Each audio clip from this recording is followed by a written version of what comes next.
Hello everyone, welcome back to the channel. In this video I'm going to walk you through how to reset your Xbox without losing games and data using the app. So if your Xbox has issue but you don't want to lose your games and data, you can reset it using the Xbox app or directly from the console. So the first method you can use is to reset using the Xbox app. So using this method, if your Xbox won't turn on properly, connect it to the Xbox on the app, then open the Xbox app on your phone or PC, then sign in with your account, your Xbox account, then type on library, then click on console and select your Xbox.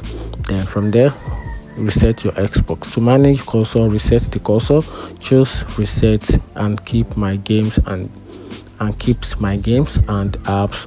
This keeps your installed games. So wait for the process to complete, then restart your Xbox. Then the other method I can use is to reset from the console if you can access the settings.